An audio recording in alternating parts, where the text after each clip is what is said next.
Hi, my name is Yana and I'm a resin artist, and I've been working with resin for about 6 years now. I love it and I've been absolutely hooked from the beginning. And over the years I've learned some things that will hopefully help you, especially if you're just starting out. Maybe you can avoid some of the mistakes that I have done over the years. So, I know recently there are some videos coming out, there are Facebook groups that warn people about the dangers of resin. Now, it can be dangerous, especially if you have an allergy to resin. This is something you want to kind of test out first before you do like a full-scale operation to make sure that you can work with resin without having to wear a full-body hazmat suit. If you're not allergic to resin, you really don't have anything to worry about. You just have to understand the risks of working with resin and make sure that you use the right safety equipment when you are working with resin. Now, initially I was not working with a respirator. A lot of resins say that it's fine not to wear a respirator, but people are beginning to notice that once you mix them, they can emit some fumes that are harmful to people. So, and again, once you start introducing other things like alcohol inks, colorants, you just, you don't know what you're mixing up, and resin does heat up and thus releases some vapors. And who knows what could be in there, so, better be safe than sorry. So make sure that you get yourself some good personal protection equipment. This can be a full face mask, half face mask, and you want to get the right filters. You want to get a filter that's rated for fumes. I think it's called organic gas. I have a link to what I use on my Amazon list. Wear nitro gloves. Do not get stuff on your skin. I see a lot of people not wearing gloves when they're working with resin. So dangerous. It can actually seep through your skin and it's not good for you. Once hardened though, completely safe. Just make sure that you have a set of good gloves, get it on your skin, no big deal, just clean it off with some rubbing alcohol. So always keep a little bottle of rubbing alcohol handy so you can clean up whatever mess you're making. Make sure that the room you're in is well ventilated.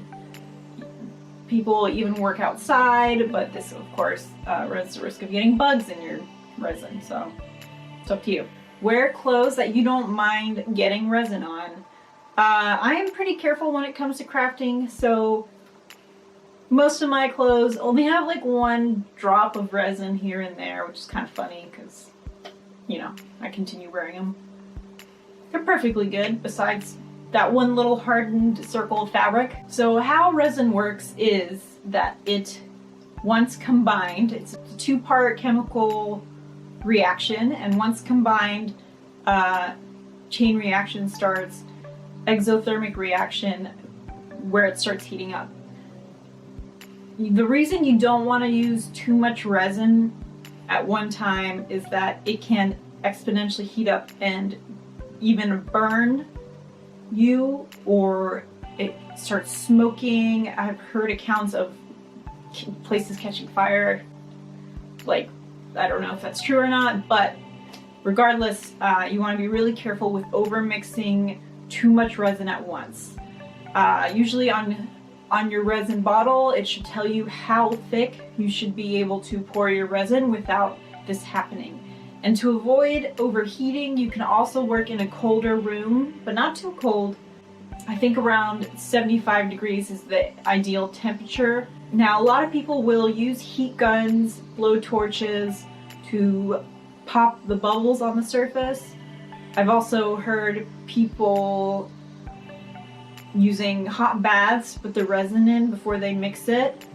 I'm not a big fan of any of these, really. I think it's what you want first and foremost is a good quality resin to work with, and then you won't have to worry about all these other things. So the problem with using large heat sources is with these silicone molds that we're using a lot these days, like the white kind of translucent one, they don't really stand up to heat that well. So if you're using like a big old blowtorch, I mean, I'm guilty of doing this, but over the years I've realized what's happening. What happens is that the mold will fuse to the resin and your piece will be ruined. So don't use a big old blowtorch, and don't use a heat gun on a super high setting for a really long time. What you want to do is you want to get a low viscosity thin resin that has a long curing time. So the bubbles will have a chance to escape from the liquid and thus leaving you with a crystal clear resin. Also, what you can do is use a little like gas lighter with a tiny flame and just quickly pop any bubbles on the surface. Another thing I like to do is spray a little bit of alcohol on top and bubbles go away. Don't overdo that though. So the hot water bath method, I've never personally had good luck. My resin just ends up overheating anyway. So if it works for you, let me know with what kind of resin or how you're doing it. But for me personally, I've never had good luck with that. But if it works for you, that's great. So when it comes to mixing resin, the smaller batch of resin you're using gives you more room for error. So I would always mix more to avoid just having completely unusable pieces, and there's less room for error when you mix more. It's not that big of an issue. If you use too much hardener, too little hardener, it really just kind of evens out. And when you're mixing, I think this happens to everyone, you undermix and you get little streakies in your project. Always, always, always mix your resin until your hand falls off. Scrape the sides and the bottom and make sure that you're really getting all of that incorporated into one fluid mass. And don't mix like crazy because you'll just whip more bubbles in there. You can mix, fairly normal speed. Some people say, oh, mix really slow. But if you have a thin resin, the bubbles will go away. Just don't like introduce more bubbles. If you find that that's happening, I would change your mixing technique. When it comes to putting items in your resin, have at it. The only thing I would say is that for certain flowers, pictures, sprinkles, some things have a tendency to bleed or to become translucent in resin.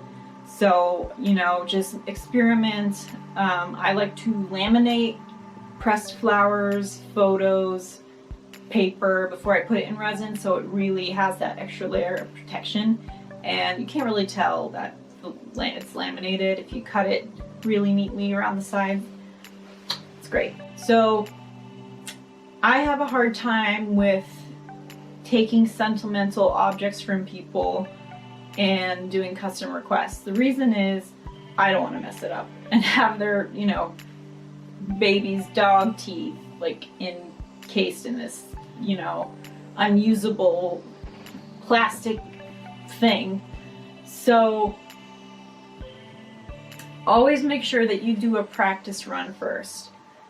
If you're working on a big project and you're just gonna wing it, I mean, I do it all the time, but I wouldn't recommend it. Practice on your techniques first, because resin is expensive and you don't want to ruin a huge project just because you don't really know what you're doing. So always do a tiny practice run first. Make sure you know what you're doing and that you can repeat it on your large scale project. So this is a thing that you do a lot in restaurants and in cooking. Mise en place. Mise en place. Mise en place. Mise en place. Mise en place. Mise en place. It's called mise en place. And what that means is that you have all your stuff ready to go. You have your salt, your pepper, your oil. So when you're like filming or when you're cooking, you're just like bam, bam, bam, bam. Not wasting any time, especially when things on fire, when things on the burner, things are in the oven, you don't want to do anything. I mean, the same thing goes with resin. So if you got your glitter, your flowers, your moss, you know, it's all ready to go. You can even what I do is I pre-fill my molds. So all I have to do is pour the resin in. You don't want to have your resin sitting there cooking before you have the time to finish what you're doing. So always be ready to go. You don't want to have gloopy glove hands touching everything and getting resin all sticky everywhere. You want to be ready to go. Do I do this? No, I should take my own advice. Never pour resin in a hurry. Make sure you have lots of time. You're not stressed. You're ready to have a good time crafting. You know, you don't have to go anywhere anytime soon. The worst is when you're pouring in a hurry, and this can cause lots of mistakes and you can just ruin your project. So make sure you have an ample amount of time to really focus on what you're doing. And, you know, be considerate of your waste products. Be eco-friendly with your materials. I will reuse cups, disposable cups, till I can't use them anymore. I will reuse wood stirrers until I can't use them anymore. You know, resin being plastic isn't exactly the most eco-friendly. Isn't the most eco-friendly material. So what I do is I get my resin from a company that really cares about their impact on the environment and how they produce their resin. And that for me makes me feel a little bit better about adding to my footprint, my resin making footprint. I've heard of people cutting up, you know, messed up resin projects and putting them in a new project, and really creative ways of saving money and, you know, preventing stuff from going to the landfill. Try and use reusable items, silicone mixing cups, silicone stirrers, stuff like that, where you can just pull off the plastic and use it again. You'll save money and you will save the world. And I think this goes without saying, but don't pour resin in a place where you have kids or animals running around. First of all, you're gonna get cat hair in your resin. And just recently, I heard a story of someone leaving their project out and a cat sat in the resin. Like, that is so horrible. You're gonna have to shave that cat. You're gonna have to make sure that it doesn't get it, ingests any of it. Just don't, make sure, you know, you cover it at least, like, and the fumes, it's not good. Just make sure you have a separate space to do your resin and that you're not harming anyone while doing it. Also, this should be common knowledge, and I shouldn't have to say this, but you know, don't pour resin down the toilet, down any sinks. Just don't do it. Most importantly, now that we've got all of that stuff out of the way, have fun, experiment. It's really cool, rewarding, addicting, but also be responsible, be safe, and just be creative. I would love to see what you make. If you have any questions, leave a comment down. I'll try to answer it as best I can. I have all my favorite pot products to use in a link down below. It can help you get started if you're thinking about resin crafting.